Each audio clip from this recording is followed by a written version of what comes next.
अस्सलाम वालेकुम नाज़रीन, इमरान याकूब खान साहब और ज़फ़र हिलाली साहब के साथ मैं हूं Samina Pasha. Programme viewpoint में आपको खुशामदीद कहती हूँ। नाज़रीन, आज आपने जो मुख्तलिफ अभी गुफ्तगू सुनी रहनुमाओं की, उससे समझ ही गए होंगे आप कि हम ग्रीन लाइन मनसूबे के हवाले से ख़ास तौर पर आज बात करेंगे।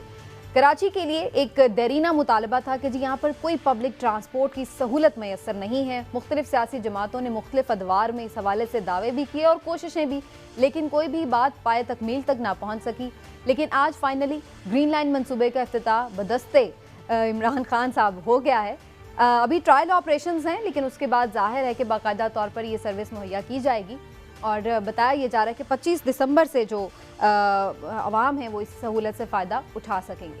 ग्रीन लाइन मंसूबा कोई नया मंसूबा नहीं है, इसका नाम आप बहुत बार सुन चुके हैं। और अगर मैं शॉर्ट सी आपको इसकी हिस्ट्री बताऊं तो ये मंसूबा बुनियादी तौर पर PMLN ने स्टार्ट किया था 2016 में, फरवरी 2016 में। मुस्लिम नून के जो मौजूदा कायद हैं, उस वक्त के साबिक वज़ीर आज़म नवाज शरीफ साहब ने इसका संगे बुनियाद भी रखा। इब्तदाई तौर पर यह कहा गया था कि जनाब ये मंसूबा 1 साल में मुकम्मल किया जाएगा, लेकिन फिर बढ़ते बढ़ते अब इसमें आपने देखा कि 5 साल 9 माह लगे हैं। इस पर 35.5 अरब रुपए की खतीर रकम खर्च हुई है और अब इसमें सूरत हाल ये है कि मंसूबे में 22 बस स्टेशन और मुसाफिरों के लिए 80 बसें हैं जो काम करेंगी।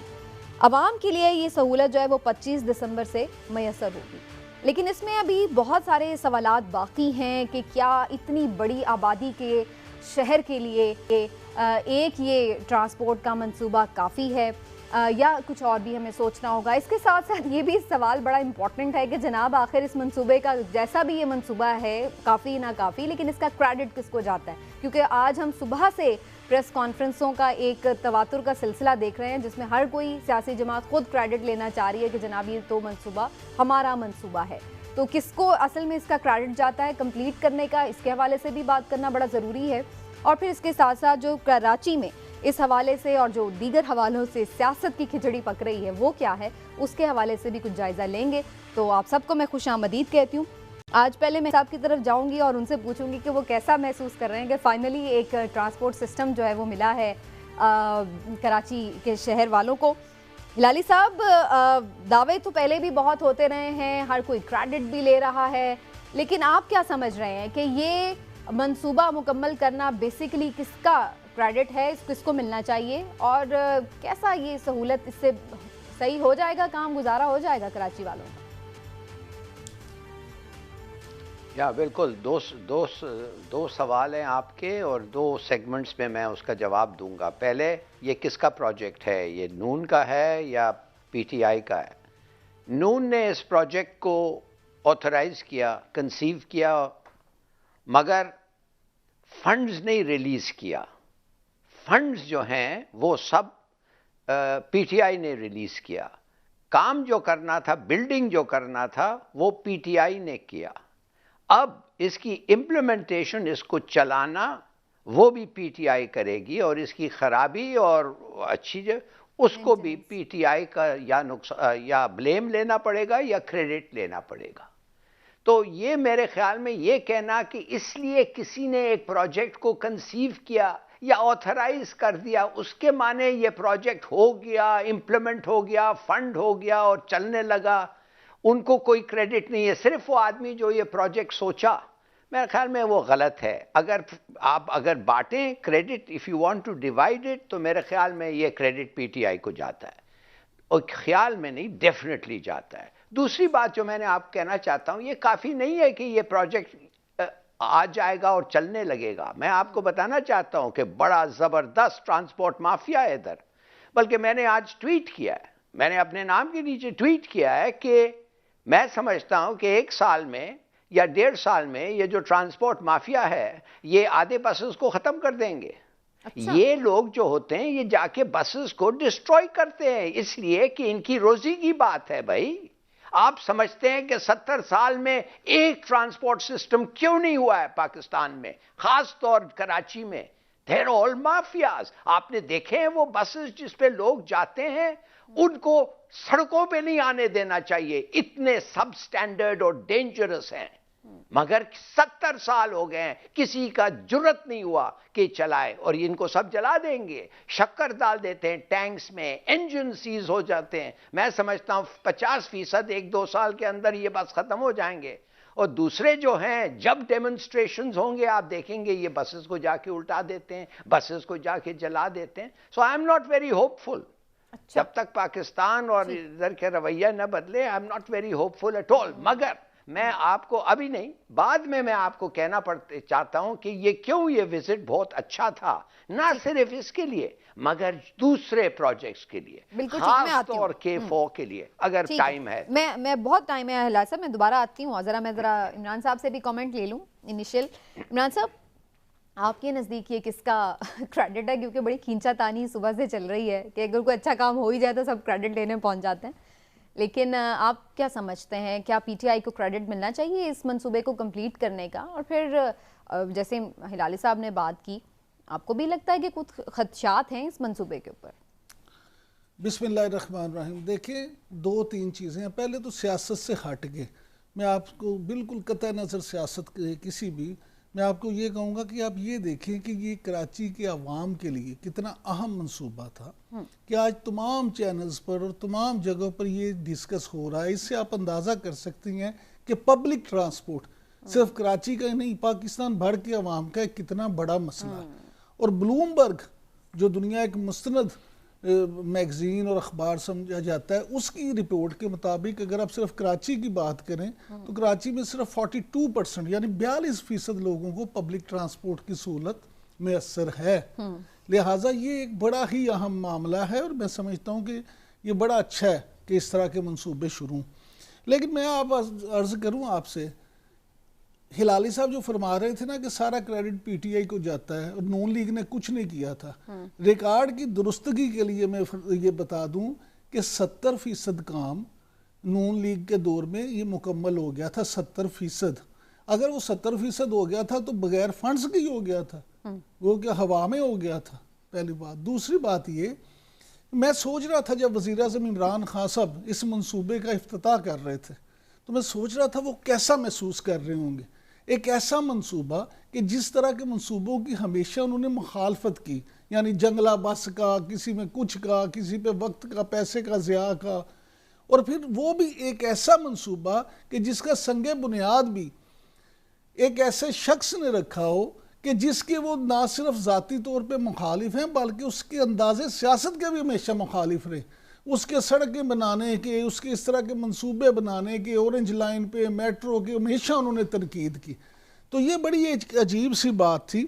लेकिन मैं ये ज़रूर कहूँगा आपको कि ये थोड़ा सा आज उन्हें एहसास ज़रूर हुआ होगा कि बेजा तनकीद किसी पे सिर्फ तनकीद बराए तनकीद नहीं होनी चाहिए। अब आ जाते हैं, ये सबसे अहम मामला है कि ये क्रेडिट किसको देना है। मैं आपको याद करवाऊंगा मुल्तान का एक वाक़या। मुल्तान पे जब एयरपोर्ट की तोसी का मामला था तो यूसुफ रज़ा गिलानी साहब ने वो प्रोजेक्ट शुरू किया था। जब नून के दौर में वो मुकम्मल हुआ तो उन्होंने ना सिर्फ यूसुफ रज़ा गिलानी साहब को उसमें मदऊ किया बल्कि उनका ड्यू क्रेडिट भी दिया। हमारे सियासतदानों को ये समझना होगा कि जमहूरी तर्ज हुकूमत में 5 साल में बहुत सारे मंसूबे ऐसे होते हैं जो मुकम्मल नहीं हो पाते। या अगर आप 2 साल बाद शुरू करते हैं या 3 साल बाद तो अगली हुकूमत में जाके वो मुकम्मल होते हैं। इसलिए सियासतदानों को, ख्वाह उनका ताल्लुक पीपल्स पार्टी से हो, नून लीग से हो या पीटीआई से, ईमानदारी से इस बात को देखना चाहिए। कम से कम इतना ज़र्फ ज़रूर रखना चाहिए कि वो दूसरे को भी उसका ड्यू क्रेडिट दे दे और कहें कि जनाब इन्होंने चले शुरू किया, इनिशिएटिव लिया और हमने इसको मुकम्मल किया और ये अवाम की बहबूद के लिए, अवाम के फ़ायदे के लिए, अवाम की फलाह के लिए और कौमी मंसूबों के तौर पे ऐसे मंसूबों को लेना चाहिए और एक दूसरे को। और बल्कि ये बड़ी अच्छी चीज़ है ऑन पॉजिटिव नोट कि अगर किसी ने कोई अच्छा मंसूबा शुरू किया है या कंसीव भी इवन किया है तो ये ज़्यादा अच्छी बात है कि आप भले उस जमात से ताल्लुक़ ना रखें, लेकिन अगर आपको ये महसूस होता है कि ये अवाम के फ़ायदे की चीज़ है और इसको होना चाहिए तो आप उस चीज़ को बिला तफरीक उसकी वजह है कि तमाम सियासी जमातें दावा तो यही करती हैं ना कि हम अवाम की खिदमत के लिए सियासत करते हैं। मियाँ नवाज शरीफ, आसिफ अली जरदारी साहब और वज़ीर आज़म इमरान खान साहब, तीनों से अगर आप इंटरव्यू करें तो तीनों यही कहेंगे कि उनको सियासत का शौक नहीं है,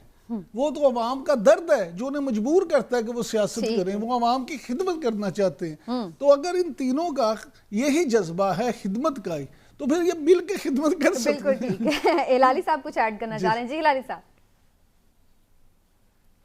देखिए, आपने देखा कि ये जो इनका इंटेलेक्चुअल इन रेजिडेंस है एहसन इकबाल, ये किस वहशियाने तरीके से कराची आया, गालियाँ देने लगा कि ये प्रोजेक्ट जो है हमारा है, ये प्रोजेक्ट जो है भगोड़े ने शुरू किया था, ये प्रोजेक्ट तो है इनका हक नहीं बनता है। देखा आपने उसका जी जी, उन्होंने इस हद उसका तक अलामती उसको मार पड़ इफ्तिताह गई, करने की भी कोशिश इसको की। मार। जी हाँ, और एक फेक, हर चीज इनका फेक है। अब फेक इनॉग्रेशन करना चाहते थे, फेक वो उसका वो टाइपिंग फेक फेक फेक, इसको भी फेक। मैं इसकी क्या जरूरत थी भाई? अगर ये कहता उधर लाहौर में बैठ के अगर कहता कि हम बड़े खुश हैं कि ये गवर्नमेंट ने नवाज शरीफ का एक प्रोजेक्ट कंप्लीट किया है और हम इनको मुबारक देते हैं, तो लोग कहते हैं यार this is the way to say it. हम सब कहते हैं कि शायद नवाज शरीफ का भी हाथ है। ये 70% तो कोई मानता ही नहीं है जो इमरान याकूब ने कहा। पता नहीं इनका एक फिगमेंट है इमेजिनेशन का। मुझे तो कुछ लोगों ने बहुत कम उनका परसेंटेज दिया है। हिलाली साहब गुजारिश ये है, समझता हूँ अगर मेरा इस तरीके से, हिलाली साहब माफी चाहता हूँ सर, हिलाली साहब माफी चाहूंगा। गुजारिश ये, मेरा 70% तो चलें आप नहीं मानते, आपका 0% कोई मानता है? आप तो फरमा रहे हैं कि 0% है, उन्होंने फंड ही नहीं था दिया। जिन लोगों ने आपको फिगर्स दिए हैं, जिन लोगों ने आपको फिगर्स दिए हैं, मैं आपसे एक रिक्वेस्ट करूंगा कि इस प्रोग्राम के बाद जरा उनसे ये कंफर्म कीजिएगा कि क्या वाकई उन्होंने कोई फंड दिया ही नहीं था, क्या वाकई उनके दौर में काम नहीं था हुआ। चलिए, मैं ये बल्कि हम प्रोड्यूसर साहब से भी कहेंगे कि वहाँ का जो हमारे रिपोर्टर हैं ब्यूरो चीफ, या उनसे भी इस बात को कंफर्म किया जा सकता है तो कितना काम उस वक्त हुआ था या कितना काम नहीं हुआ था। नहीं, मुझे कुछ चीज कहने दे, मुझे एक चीज कहने दे, फिर रिपोर्टर के पास बेशक जाए। मैंने कहा कि ये कंसीव किया था नून ने, ऑथराइज किया था नून ने, ठीक है, फंड किया था पीटीआई ने और इम्प्लीमेंट किया था पीटीआई। अब आप बता दें, जो आदमी कंसीव करता है उसको क्रेडिट जाता है, जो आदमी ऑथराइज करता है कि हाँ ये होगा उसको क्रेडिट जाता है, कि जो आदमी फंड रिलीज करके और बना के पेश करता है? आप बस समझ लें। हिलाली साहब, आपकी बात अपनी जगह ठीक है, लेकिन इमरान साहब जो बात कर रहे हैं वो ये कह रहे हैं कि उन्होंने फंड्स भी रिलीज किए थे और उस पर काम भी किया था। ऐसा नहीं है कि उन्होंने सिर्फ कंसीव ही किया था। लेकिन एनीवेज ये एक अलग डिबेट पे हम चले जाएंगे। इस वक्त हमारे साथ सीनियर सहाफ़ी और तज्ज़ियाकार मज़हर अब्बास साहब मौजूद हैं, तो मैं भी शामिल गुफ्तगू करना चाहूँगी। मज़हर अब्बास साहब, आपको शो पर बहुत ज़्यादा खुश आमदीद, अस्सलाम वालेकुम। और सबसे पहले तो ये जो ग्रीन लाइन मंसूबा है, इसके हवाले से मैं आपका भी पॉइंट ऑफ व्यू लेना चाहूँगी। हर कोई सियासी जमात दावा कर रही है कि जनाब ये हमारा क्रेडिट है, हमारा क्रेडिट है। आपका क्या ख्याल है? कराची पर जो एक तो ये ग्रीन लाइन मंसूबा बहुत देर से कंप्लीट हुआ है, लेकिन इसको कंप्लीट बहरहाल पीटीआई की गवर्नमेंट ने किया है, तो किसको क्रेडिट देंगे आप? देखिए, हम बड़ी मुश्किल से कराची को कोई मंसूबा मिला है, उस पर भी क्रेडिट पे लड़ाई हो रही है। लेकिन ये कि देखिए, इसका ओरिजिनल जो कॉन्सेप्ट था वो 2014 में आया था और फिर 2016 में इसका संगे बुनियाद रखा गया था। इसमें कुछ टेक्निकल फ्लॉज है, अननेसेसरी इसमें डिले नहीं हुआ। अच्छा। इसमें जो बेसिक फ्लॉ आई थी जिसकी बिना पे, अब ये चूंकि ज़ाहिर पॉलिटिक्स होती है, पॉलिटिक्स में चीजें होती हैं जो हमें नजर आ रही हैं इस वक्त, लेकिन दर हकीकत दोनों गवर्नमेंट का क्रेडिट है ये। पीटीआई का क्रेडिट ये है कि उन्होंने मंसूबे को अबेंडन नहीं किया। उन्होंने जहां मंसूबा छोड़ा गया था वहीं से मंसूबे को पिक किया और उसको पाए तकमील तक पहुंचाया। और पीएमएलएन का जो क्रेडिट है वो ये कि उन्होंने ये मंसूबा पूरा, क्योंकि ओरिजिनली ये था कराची मास ट्रांजिट। अब कराची मास ट्रांजिट अगर आप ओरिजिनल देखें तो कराची मास ट्रांजिट तो 40-50 साल पुराना मंसूबा था। बिल्कुल सही। लेकिन वो खटाई का शिकार रहा किसी ना किसी तरीके से। अभी तो ये जो ग्रीन लाइन है, इसमें तो कई लाइनें आनी है अभी। इसमें एक ग्रीन लाइन है, एक येलो लाइन है, एक रेड लाइन है, एक ऑरेंज लाइन है, एक ब्राउन लाइन है। बिल्कुल ठीक। इन सब ने आना था। इसका जो ओरिजिनल प्लान था उसके मुताबिक ये जो डिले हुआ है, इसकी एक बड़ी वजह एक ब्लू लाइन था जो जो क्योंकि ये ग्रीन लाइन जो थी वो गुरुबंदर तक आनी थी और उसके आगे ब्लू लाइन ने उसको कनेक्ट करना था। ब्लू लाइन मंसूबा जो था वो दरअसल मलिक रियाज साहब ने उसका वो किया था कि ब्लू लाइन सोराब गोट से चलेगी और सोराब गोट से लेकर टावर तक और बाकी लाइनें उससे वहां गुरुबंदर पे जो मेन उनका वो था वो गुरुबंदर या नुमाइश के पास, गुरुबंदर नहीं बल्कि नुमाइश पर। अब ब्लू लाइन से वो अचानक क्योंकि उनकी कॉस्ट वॉस्ट का मसला आया, सिंध गवर्नमेंट से उनके कुछ वो हुए और उसकी वजह से ब्लू लाइन से वो विड्रॉ कर गए। वो जो विड्रॉ कर गए तो फिर वो सारा बोझ ग्रीन लाइन पर आ गया और उसकी वजह से जो ताकीर हुई है उसकी बेसिक वजह यही है कि फिर वो नुमाइश से टावर तक भी जो था ना वो फिर सारा इस पर आ गया कि इन्हीं को कंप्लीट करना है और फेडरल गवर्नमेंट के ऊपर सारा बोझ आ गया। बिल्कुल ठीक। अच्छा, ये तो टेक्निकल मसला है। ठीक है, लेकिन मजहर अब्बास साहब जो क्रेडिट की बात है उसका एक पॉलिटिकल पर्सपेक्टिव भी तो है ना, कि जाहिर है हर कोई इसलिए भी क्रेडिट लेना चाह रहा है कि आगे इलेक्शंस भी आने हैं, सबने अपनी अपनी कारकर्दगी भी आवाम को बतानी है, तो हर कोई अपने क्रेडिट लेगा कि देखे जी आज तक तो आपको कभी मिला नहीं था ट्रांसपोर्ट का कोई मंसूबा, हमने कंप्लीट किया। तो मैं इस को थोड़ा सा पॉलिटिकल सिनेरियो में भी आपसे जानना चाह रही हूँ कि इसका कितना फ़ायदा हो सकता है पीटीआई को कि ये मंसूबा बहरहाल उनके दौर में कंप्लीट हुआ है, भले वो कितना भी उन्होंने काम उसमें किया या नहीं किया। तो और पीपल्स पार्टी के लिए क्या इसमें कोई डिस्क्रेडिट की बात है कि पीएमएल-एन और पीटीआई तो इस बात पे लड़ रहे हैं और जिनकी इतने बरसों से हुकूमत है वो तो इस पे कोई दावा भी नहीं इवन कर पा रही। एक जमाना था जब तख्ती जो है ना वो लिखने के काम आती थी, अब लगाने के काम आती है। सही। तो ये जो मसला है, देखिए बहुत अच्छी बात होती, मुझे बिल्कुल एहसान इकबाल साहब और उन्होंने पीएमएल-एन ने जो अलामती उसकी इफ्तिताह किया जाके, वो बिल्कुल भी कोई बहुत अच्छा मैसेज नहीं किया। उसकी वजह ये कि ये तो बात हकीकत है कि पीएमएल-एन ने संग बुनियाद रखा था, पीएमएल-एन ने इस मंसूबे को शुरू किया था। अब अगर एहसान इकबाल साहब ये अलामती इफ्तिताह ना भी करते तब भी तारीखी तौर पे तो यही बात थी। और पीटीआई को चाहिए था ग्रेस दिखाना थोड़ा सा कि वो अगर इस तकरीब में पीएमएल-एन को भी इनवाइट कर लेते तो उसमें हर्ज क्या था। हमारे यहाँ प्रॉब्लम ये है कि हमारे यहाँ ये जो चीज है ना कि क्रेडिट, और इमरान खान तो जाहिर है हम सब में से सबसे ज्यादा मगरिब को जानते हैं। इमरान खान बताएं कि क्या मगरिब में तख्तियां लगती हैं? तो मगरिब में तो तख्ती का तस्वुर ही नहीं है। मगरिब में तो ये इसलिए तख्ती का तस्वुर नहीं है क्योंकि वो कहते हैं कि ये तो हमारी जिम्मेदारी है, इसमें क्रेडिट किस चीज का? ये तो आपकी रिस्पॉन्सिबिलिटी में से है to be a public servant. जो पब्लिक की सर्विस करते हैं तो उसका क्रेडिट थोड़ी लेते हैं, वो तो लोगों को पता होता है। बिल्कुल सही। ये काम किसने किया किसने नहीं किया।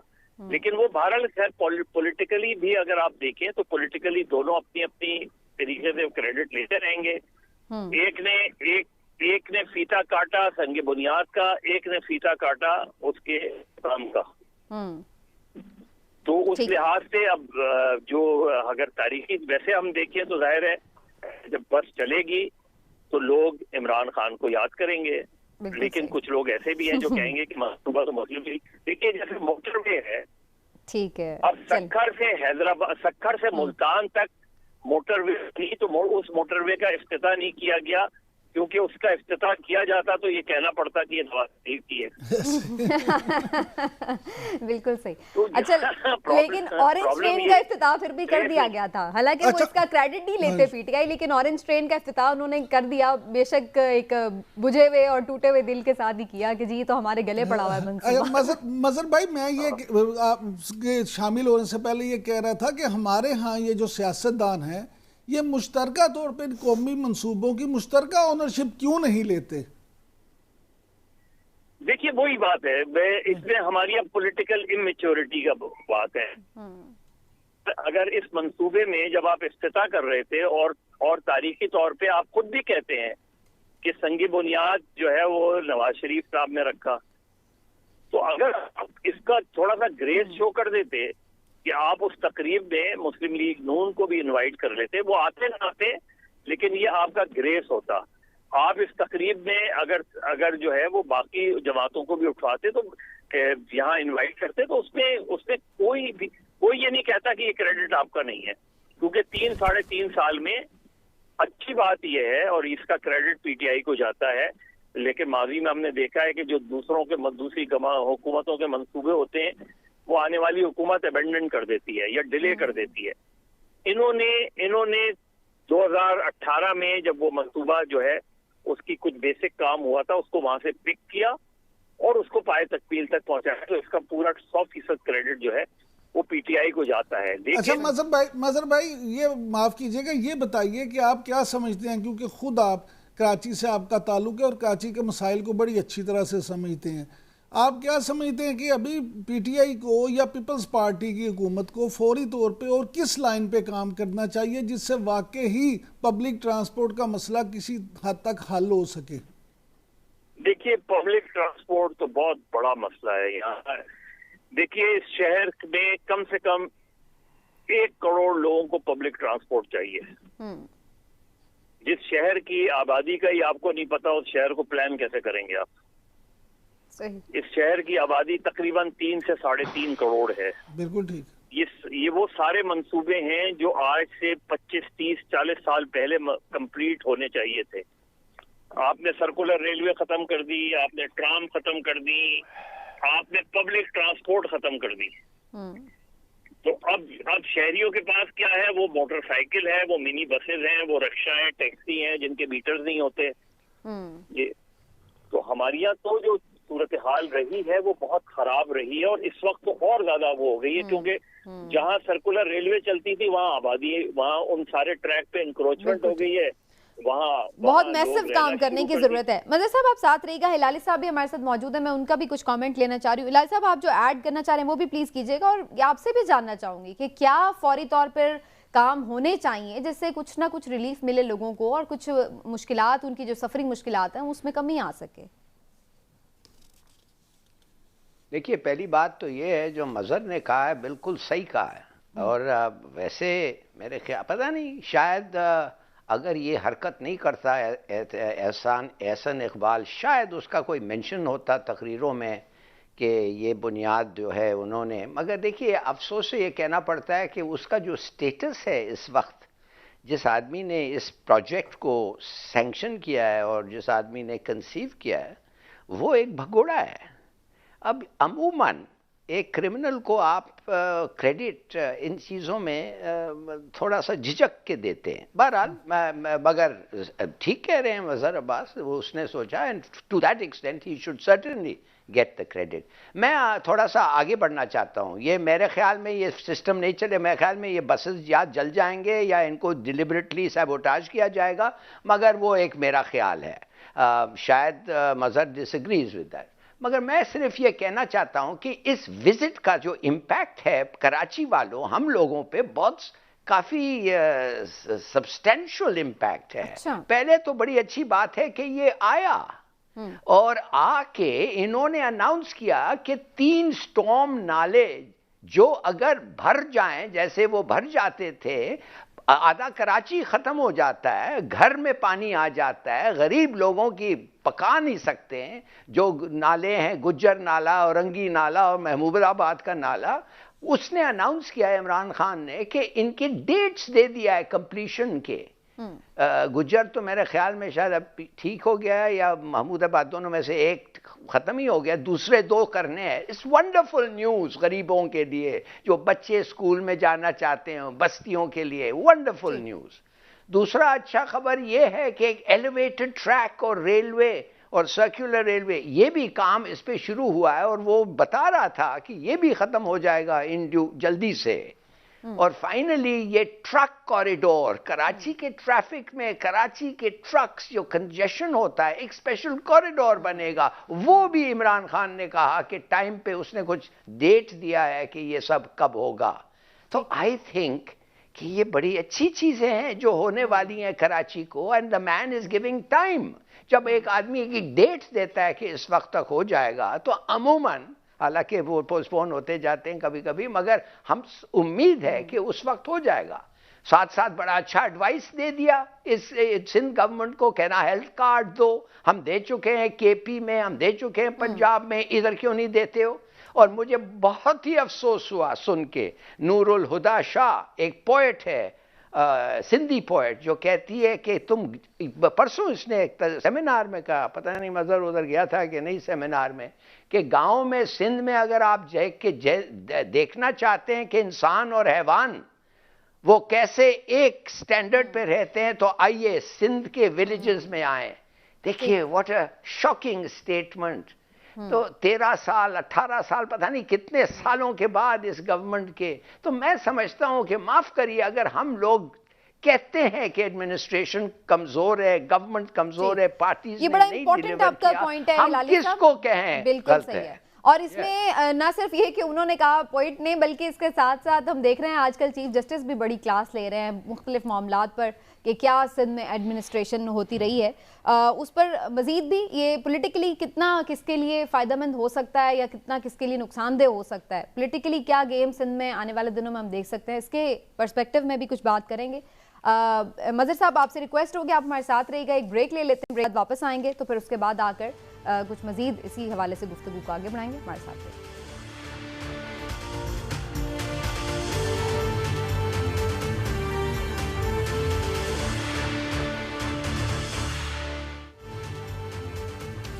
वेलकम बैक नाज़रीन। बात हो रही है कि ग्रीनलैंड मंसूबे का इफ्तिताह तो हो गया, लेकिन पॉलिटिकली मामलात अब कहाँ जाएंगे, क्योंकि हम देख रहे हैं कि एक जानिब पीटीआई भी ये दावे कर रही है कि अब वो सिंध में कदम जमाएगी। पिछले दिनों हमने देखा कि मुराद सईद साहब ने वहाँ पर जलसे भी किए अंदरूनी सिंध में। परवेज़ रशीद साहब की बड़ी इंटरेस्टिंग स्टेटमेंट हमारे सामने आई आज, ख़ास तौर पर जीएनएन से गुफ्तगू करते हुए, उसके हवाले से भी मैं बात करना चाहूँगी, बल्कि मैं आपको सुनाना भी चाहती हूँ कि परवेज़ रशीद साहब ने क्या कहा है। अब हम देख रहे हैं कि आपस में फिर से पीएमएलएन और पाकिस्तान पीपल्स पार्टी जो हैं वो थोड़े आमने सामने आ रहे हैं, जाहिर है उन्होंने एक दूसरे के खिलाफ इलेक्शन भी लड़ना है। तो परवेज़ रशीद साहब ने क्या कहा मरियम नवाज साहिबा की मकबूलियत के हवाले से जीएनएन से खुसूसी गुफ्तगू में, पहले वो सुन लेते हैं। हमारे इंतखाबी हरीफ हैं, अब जो इंतखाब आएगा उसमें हमारी जमात सिंध में भी जाएगी और सिंध में भी हम इंतखाब में हिस्सा लेंगे, तो वो हमारी पेशरफ्त से ज़रा खौफज़दा है, क्योंकि उन्होंने खुद अपने आबाई शहर लड़काना में मरियम की मकबूलियत भी देखी हुई है। ये खुसूसी तौर पर हमारे रिपोर्टर आसिम नसीर से गुफ्तगू करते हुए परवेज़ रशीद साहब ने कहा। दूसरी जानिब पंजाब में पीपल्स पार्टी भी अब कदम जमाने की दोबारा से कोशिश कर रही है, और जो हालिया ज़िमनी इंतखाब था उसमें अच्छे वोट हासिल करने के बाद उनका हौसला और भी बढ़ गया है। जरदारी साहब भी बड़ी बड़ी बातें कर रहे हैं और उन्होंने तो ये तक कहा है कि जी बल्दियाती इलेक्शन में वो क्लीन स्वीप करेंगे। उसके साथ साथ जाहिर है पीएमएलएन यहाँ पर उनकी प्राइम टारगेट है, तो उनको भी वो टारगेट कर रहे हैं। उन्होंने क्या कहा इस हवाले से ज़रा सुनिए। हर जगह पे हम इनसे लड़ेंगे, हर मोहल्ले में इनसे लड़ेंगे, इसलिए कि पाकिस्तान के ये खिलाफ है, ये मेरी धरती के खिलाफ हैं। जो इस धरती में नहीं मरना चाहता उसको क्या मसला है। जी, तो ये बड़ी बात कह गए जरदारी साहब। बहरहाल पहले मैं इमरान साहब आपका इस पर कमेंट चाहूँगी। दोबारा से सियासी जमातें एक दूसरे के आमने सामने आ रही। एक जानिब अभी हम पिछले दिनों ये डिस्कस कर रहे थे कि शायद पीडीएम दोबारा से कोई आपस में यकजा हो गई है और कोई दोबारा से कोई मूवमेंट हो सकती है, मार्च की भी अनाउंसमेंट्स हो रही थी, और दूसरी जानिब एक दूसरे पर हम देख रहे हैं कि पीपल्स पार्टी तो तनकीद भी कर रही है पीएमएलएन पर, पीएमएलएन भी।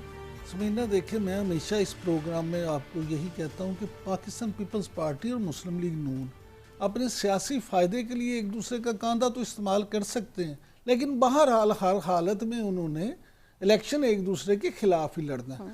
जरदारी साहब का जो हमने ये शॉर्ट चलाया, ये बात दिखाई, ये गरचे कमरजमान कायरा साहब ने इस हवाले से तरदीद भी कर दी थी, वजाहत भी कर दी थी कि उनका ये मतलब नहीं था, लेकिन मैं समझता हूँ कि वो गद्दारी कार्ड जो है वो खेलना चाहेंगे जरदारी साहब। अच्छा।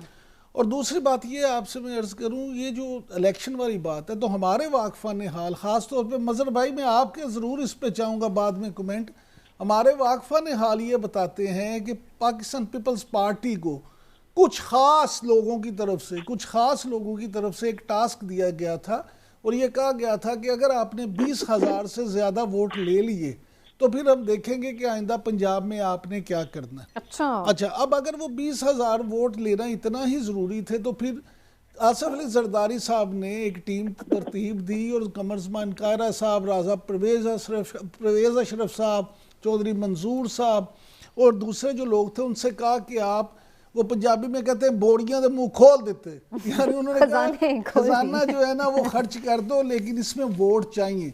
और बिलाशुबा उन्होंने एक ऐसी कैंपेन की, जो भी वसाइल इस्तेमाल किए और उससे उन्होंने अच्छे खासे वोट लेके दिखाए और टारगेट से ज्यादा वोट लिए। असल में वो ये साबित करना चाहते थे कि पंजाब में हम बिल्कुल अभी मरे मुक्के नहीं है, अभी हमारे रेलिवेंट हैं और जान है। सही है। तो ये जो सारी बातें हैं ना ये बड़ी अहम थी, लेकिन मैं जाती तौर पे समझता हूँ कि आज भी असल इलेक्शन में अगला मुकाबला पीटीआई और उस मुस्लिम लीग नून के दरमियान पंजाब में। उसकी बुनियादी वजह यह है कि पीटीआई जब मैदान में आ जाएगी, टीएलपी मैदान में होगी, दूसरी चीजें होंगे, तमाम फैक्टर होंगे, तो फिर पीपल्स पार्टी इतना वोट नहीं ले सकेंगे। आखिरी फिक्रा पीपल्स पार्टी ने जो ये वोट लिए हैं सिर्फ पीपल्स पार्टी के वोट नहीं है, ये एंटी नवाज लोग जो वोट थे वो भी इनमें शामिल है। मगर साहब, पीपल्स पार्टी का पंजाब में कोई फ्यूचर आप देख रहे हैं? एक हल्के में ज़िमनी इंतखाब में वोट ले लेना, वो भी एब्सेंस में पीटीआई के, क्या आप समझते हैं उसकी बुनियाद पर हम ये जज कर सकेंगे पीपल्स पार्टी पंजाब में कोई फ्यूचर दोबारा बना लेगी?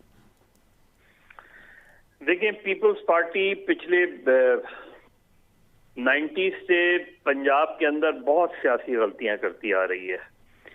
पीपल्स पार्टी उन चेहरों को पीपल्स पार्टी का चेहरा बना रही है जिसको पीपल्स पार्टी का जो ज्याला है वो बर्दाश्त ही नहीं करता, उसे हजम ही नहीं होता। मुझे बताएं, मंजूर भट्टो पीपल्स पार्टी के वर्कर्स को कभी हजम नहीं हुए। चौधरी गुजरात के चौधरी से पीपल्स पार्टी का बैर जो है वो बहुत पुराना है।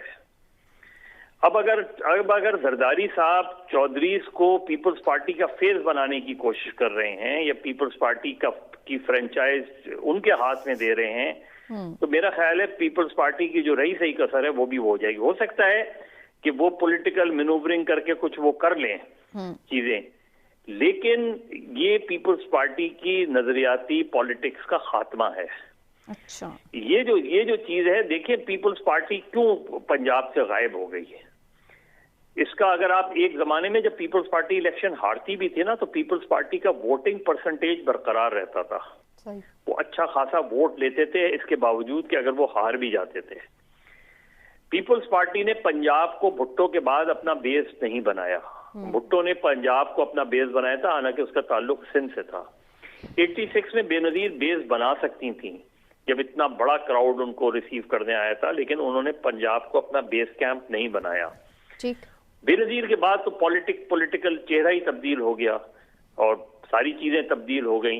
अब जो रिवाइवल पीपल्स पार्टी अपना कोशिश कर रही है, तो वो रिवाइवल जिस तरीके से कर रही है उस तरीके में पीपल्स पार्टी कामयाब नहीं हो सकती। पीडीएम एज ए ब्रांड वैसे ही पिट गया है।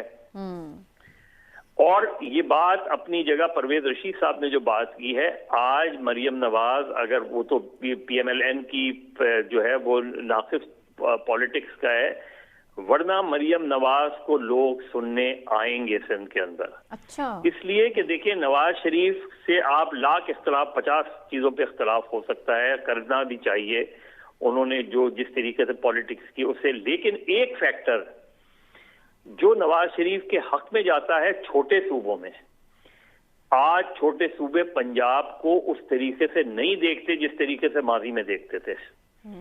बलूचिस्तान में नेशनलिस्टों को गवर्नमेंट देना, खैबर पख्तूनख्वा में आप एएनपी को सुन लें, एएनपी का रवैया पीपल्स उसके बारे में बिल्कुल मुख्तलिफ आपको नजर आएगा। तो पंजाब की पॉलिटिकल डायनेमिक्स को चेंज करने में नवाज शरीफ का बहुत बड़ा कंट्रीब्यूशन है। बाकी चीजों पे आप लाख इख्तलाफ करें, सही, वरना आप पिछले चंद सालों में आपने देखें, पिछले 10-15 सालों में लोग पंजाबी इस्टेब्लिशमेंट नहीं कहते अब। बिल्कुल। वो जो उनका वो एक पॉलिटिकल वो है, उसकी वजह से लोग अब जो है पीएमएलएन जो है, और PMLN as a party, Muslim League का कैरेक्टर क्या था, हिलाली साहब मुझसे बेहतर जानते हैं। मुस्लिम लीग का कैरेक्टर था इस्टेब्लिशमेंट की पार्टी थ्रू आउट, यानी ये नवाज शरीफ को छोड़ दें, मुस्लिम लीग का नाम ही इस्टेब्लिशमेंट होता था। सही। उस चीज को भी वो चीज भी तब्दील हुई। और मुस्लिम लीग नून पिछले 3.5 सालों में, बल्कि 2016 के बाद ऑनवर्ड इंटैक्ट नजर आती है। तमाम तर कोशिशों के बावजूद मुस्लिम लीग नून नहीं ब्रेक हुई। ठीक। तमाम तर कोशिशों के बावजूद उनके MNAs MPs नहीं ब्रेक हुए। ये बात बाकी चीजों से आप अलग रखें, लेकिन ये बात जो है ये बिल्कुल अनलाइक मुस्लिम लीग नून का कैरेक्टर है। तो आज अगर जरदारी और आज भी वो एक ऐसी एंटी एस्टैब्लिशमेंट पार्टी के तौर पर हमें फिलहाल नजर आ रही है। तो आज अगर जरदारी साहब ये कहेंगे कि नवाज शरीफ जो है वो पाकिस्तान मुखालिफ है, तो वो जरदारी साहब के मुंह से बात इसलिए अच्छी नहीं लगती क्योंकि जरदारी साहब हैंड इन ग्लव्स रहे हैं नवाज शरीफ के साथ। ठीक, बिल्कुल सही। मदद साहब साथ रहिएगा। मैं हिलाली साहब का कमेंट। हिलाली साहब, पंजाब में क्या फ्यूचर है? पीपल्स पार्टी रिवाइव कर पाएगी अगरचे उन्होंने अच्छे वोट ले लिए? और इसी तरह से सिंध में क्या सूरत हाल होगी PMLN के लिए? एक शर्त पे PPP पंजाब में वोट्स लेगी, अगर वो वोट खरीदे। जैसे हमने देखा था कि 2-3 हज़ार दे के इस इलेक्शन में उन्होंने वोट खरीदा। अब देखिए इस इलेक्शन में 70,000 वोट्स जो थे कितने मिले थे विनिंग के? ये 30,000 वोट्स इनको मिले थे 32, और जो जीता था उनको कितने मिले थे? 46,000 उनको मिले। हाँ, 46,000। मैं आपको ये बताना चाहता हूं कि 90,000 वोट्स थे आपके जनरल इलेक्शन में, अब वो आधे हो गए। और PTI जो है वो हिस्सा नहीं ले रहे थे। तो लेट अस अस्यूम कि PTI के सपोर्टर्स को कहा गया था तुम्हारे को आने की जरूरत नहीं है, हम तो कहने उधर है ही नहीं कोई। तो ये जो 30,000 वोट्स है, क्या ये नवाज शरीफ के वोट्स PPP को आए हैं? क्या नवाज शरीफ के खिलाफ जो कैंपेन किया, जो नवाज शरीफ के खिलाफ जो कन्विक्शंस और केसेस उसकी पूरी फैमिली और उनके लोगों के खिलाफ, क्या इसका कोई असर नहीं हुआ है? माने पाकिस्तान रियली कोई फर्क नहीं पड़ता है कि आपका लीडर भगोड़ा हो या चोर हो, फैमिली चोरी करे और सब लोग भागे बारे, कोई फर्क नहीं पड़ता। हम उनके बारे में ऐसे बात करते हैं कि ये सब साइड शो है। अगर ये सही है, आई डोंट नो, मजहर ऐसे बातें कर रहा है नवाज शरीफ के बाद एज इफ कि कुछ हुआ ही नहीं है उसको। वो सिर्फ एंटी एस्टैब्लिशमेंट है और कुछ नहीं हुआ उसको। मैं सिर्फ ये कहना चाहता हूं कि अगर ये है तो खुदा हाफिज पाकिस्तान। और दूसरी बात मैं ये कहना चाहता हूं कि आप लोगों ने पंजाब में TLP की कोई जिक्र ही नहीं किए। एक दफे मजहर ने उसका जिक्र किया था TLP का। भाई रिजवी तो कहता है कि हमारे बगैर कोई गवर्नमेंट पाकिस्तान में बना ही नहीं सकता है जब तक हमारा सपोर्ट ना हो।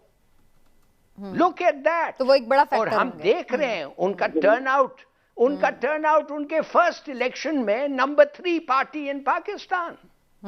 या प्लीज, मैं समझता हूं sea change has taken place Pakistan के पॉलिटिक्स में।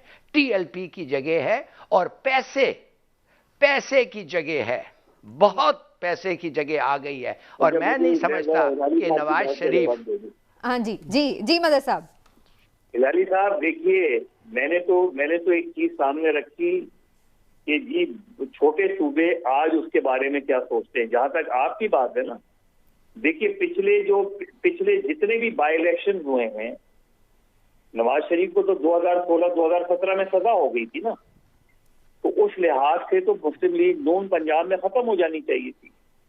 लेकिन अगर 2018 के बाद से जितने बाई इलेक्शन हुए हैं 85% मुस्लिम लीग नून जीती है, तो उसको आप क्या कहेंगे?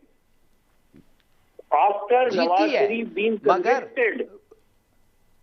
अच्छा, यस जीती है, और मगर वोट्स देखिए नंबर 1। और दूसरी बात यह है कि ये कन्विक्शन जो हुआ है, ये एस्टैब्लिशमेंट को जो आके उन्होंने इतने ढेर सारे गालियां दी हैं, ये लोगों पे बड़ा असर हुआ है।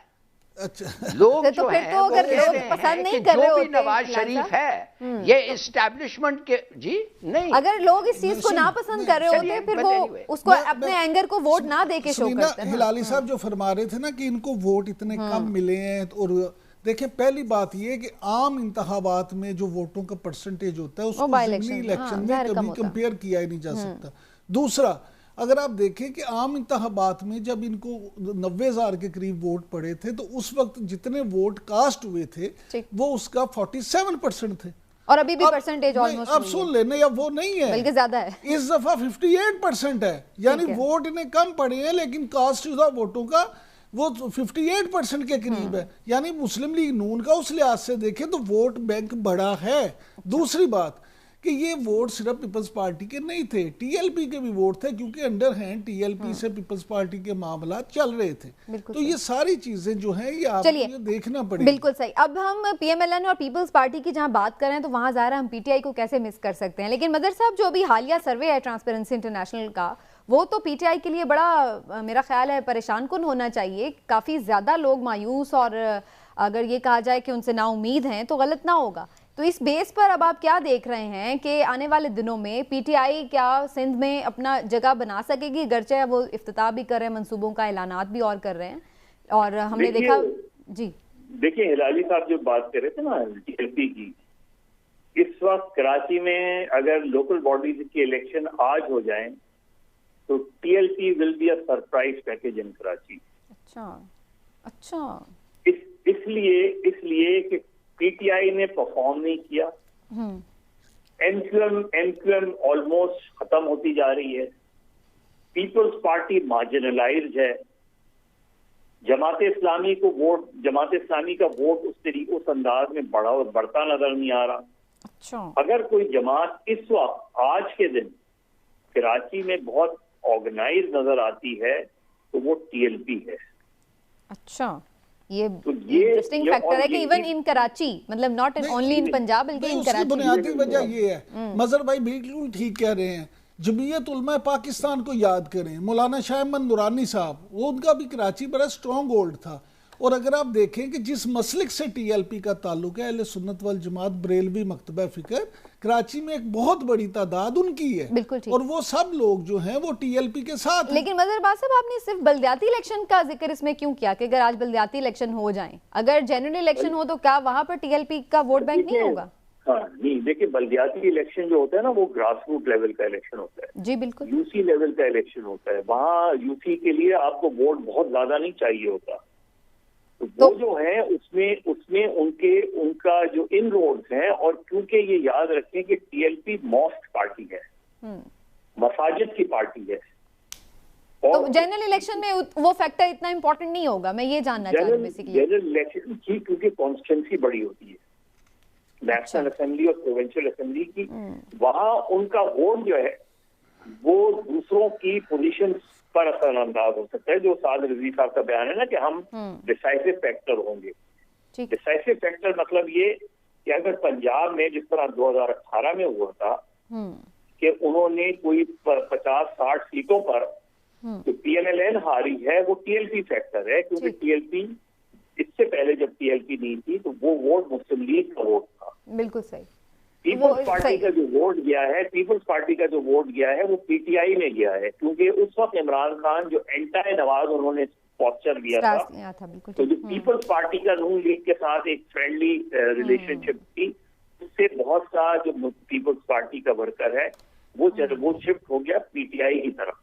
और वैसे भी वो शहरी इलाकों में लोग एमक्यूएम से भी, जिस तरह एमक्यूएम की उस वक्त सिचुएशन खराब थी और टूटी हुई पार्टी थी, तो ज़ाहिर उसका भी पीटीआई को फायदा हुआ। लेकिन हिलाली साहब, आप समझते हैं पीटीआई को आगे भी वो फायदा हो सकता है ओवरऑल रूरल सिंध में भी? और स्पेशली जब हम अभी करंट सर्वे जैसे मैंने रेफरेंस दिया उसमें तो बड़ी बुरी हालत है कि लोग नाखुश हैं, तो क्या फिर हम सोचेंगे कि सिंध में इनको स्पेस मिलेगी? नहीं, मेरे ख्याल में कि सिंध जो है वो अब उनका जो वोटिंग पैटर्न है वो कोई फ़र्क ही नहीं पड़ता है कि पीपीपी परफॉर्म करे या ना करे, फ्रैंकली। अच्छा, पीएमएलएन तो ख़त्म है सिंध में, it's not going to come. और मज़हर ने सही कहा, पीटीआई का कोई ख़ास परफॉर्मेंस नहीं रहा। हालांकि मैं समझता हूँ अगर ये सब प्रोजेक्ट्स और साथ साथ अगर K4 का जो प्रोजेक्ट है जो आज उसने अनाउंस किया है कि 23 जुलाई तक तैयार हो जाएगा, 26 मिलियन गैलन्स ऑफ वाटर आएगा कराची को। आई थिंक ये सब का, अगर ये सब चीज़ें हो जाएं तो फिर पीटीआई में पुट अप रीजनेबल परफॉर्मेंस। मगर रूरल सिंध में तो मैं नहीं देखता कि उनका कोई ख़ास ये है, इसलिए कि उन्होंने कोशिश नहीं की है और कोविड और इसके वजह से उनका परफॉर्मेंस भी कोई ख़ास नहीं रहा है। तो सिंध तो मैं समझता हूँ कि वो रहेगा इनके हाथ में, ये पीपल्स जो पार्टी पीपीपी के। मगर टीएलपी जो है, हिलाली साहब बिल्कुल दुरुस्त कह रहे हैं कि जो पीटीआई ने अगर ये प्रोजेक्ट इवन 70-80% भी कंप्लीट कर लिए, अच्छा, तो जो मिडिल क्लास वोटर है वो पीटीआई के साथ दोबारा जोड़ सकता है। ठीक, सही। इमरान साहब, रूरल सिंध में चांस नहीं है। रूरल सिंध में किसी माइनस पीपल्स पार्टी, किसी और सियासी जमात ने पिछले 20-25 साल में कभी जाके संजीदा काम ही नहीं किया। जब आप संजीदा काम नहीं करेंगे, पॉलिटिक्स नहीं करेंगे रूरल सिंध में, तो जाहिर है लोगों के पास ऑल्टरनेट नहीं है। ठीक, जब तक आप एक ऑल्टरनेट प्रोवाइड नहीं करेंगे लोगों को, लोग कैसे किसी और को वोट कैसे किसी और तरफ जाएंगे। बिल्कुल ठीक है जी। इमरान साहब, आपका क्या पॉइंट ऑफ व्यू है इस हवाले से? सिंध में परवेज रशीद साहब ये कह रहे हैं मरियम नवाज साहिबा बड़ी मकबूल हैं लाड़काना में, बल्कि तो वो आपको क्या नजर आ रहा है, क्या सिंध में कोई चेंज आ सकता है पॉलिटिकली? देखें, जैसे मजहर साहब फरमा रहे थे कि मरियम नवाज जो है उनको लोग सुनना चाहते हैं, उनका एक देखे क्राउड पुलर वो हैं, लेकिन क्या सिर्फ मरियम नवाज की वजह से वो वहाँ से सीटें जीत सकेंगे? आप ये देखिए, सिंध की पॉलिटिक्स डायनामिक्स ज़रा डिफरेंट है। यहाँ या इलेक्टेबल्स हैं जो कभी जीडीए बन जाता है, कभी किसी पार्टी में शामिल हो जाते हैं, कभी किसी इशारे पे कहीं चले जाते हैं, एक तो वो हैं। दूसरे पीपल्स पार्टी की जो पक्की सीटें हैं वो हैं। किसी और सियासी जमात ने जब वहाँ पे काम नहीं किया तो इसलिए उसके लिए है नहीं। दूसरी सियासी जमातों को ना सिर्फ वहाँ काम करना पड़ेगा, बल्कि उसके लिए उन्हें वहाँ पे अपनी जगह बनाने के लिए एक दूसरे से मिल के मुश्तरका भी करना पड़ेगा। अब देखें, मौलाना फजलुर रहमान साहब की जमीयत उलमा इस्लाम जो है उसका भी सिंध में अच्छा खासा जो है असर व रसूख है, आप उसको भी बिल्कुल माइनस नहीं कर सकते। फिर अगर पाकिस्तान मुस्लिम लीग और इस तरह के इलेक्टेबल्स या जमीयत उलमा इस्लाम ये को मिल के इंतहाबी एडजस्टमेंट करते हैं, ये इंतहाबी इत्तेहाद बनाते हैं, तो ये वहाँ ज़रूर कुछ सीटें जीत सकते हैं। लेकिन जीडीए भी आइंदा इलेक्शन में क्या रुख इख्तियार करता है, इसके लोग यानी ये सारी जमातें जो हैं कहीं ना कोई इनका फैक्टर है। लेकिन इमरान साहब, जो हिलाली साहब बात कर रहे हैं कि अगर मुख्तलिफ प्रोजेक्ट्स जो हैं कंप्लीट हो जाते हैं, तो क्या जो शहरी इलाके हैं सिंध के, उसमें पीटीआई अपना वोट बैंक ना सिर्फ एक रिटेन करे बल्कि उसे बढ़ाने में कामयाब हो सकती है? देखें, ये जो मंसूबे हैं जितने, अल्लाह करे कि सब मुकम्मल हो जाएं, क्योंकि इससे शहरियों को फायदा है ना। उससे फिर जो 14 सीटें पीटीआई ने कराची में जीती हैं, इन मंसूबों का बराह रास्त कराची में है, सिंध के दूसरे शहरों में नहीं है। लिहाजा अगर कराची में ये मंसूबे मुकम्मल हो जाते हैं तो पीटीआई 14 में से कुछ सीटें बचाने में कामयाब हो जाएगी। आज इस वक्त ऑन ग्राउंड सूरत हाल है, मजहर साहब आप सबको बेहतर अंदाज में बता सकते हैं, इवन हिलाली साहब भी, आज कराची का वोटर जो है वो पीटीआई की परफॉर्मेंस से खुश नहीं है। ठीक है, चलिए जी, प्रोग्राम का वक्त हो रहा है। मजहर अब्बास साहब, आपका बहुत बहुत शुक्रिया, साथ रहे प्रोग्राम में। और जनाब, हमने कुछ कोशिश की कि ख़ास तौर पर आज थोड़ा सा कराची और सिंध को फोकस करें। वहाँ पर मंसूबे मुकम्मल होते हैं तो अच्छी बात है, आवाम का उसमें फ़ायदा, लेकिन पॉलिटिकली कौन सी पार्टी कहाँ स्टैंड करी इसका भी एक जायज़ा आपके सामने रखा। नाज़रीन, आज के प्रोग्राम से इतना ही। अल्लाह हाफ़िज़।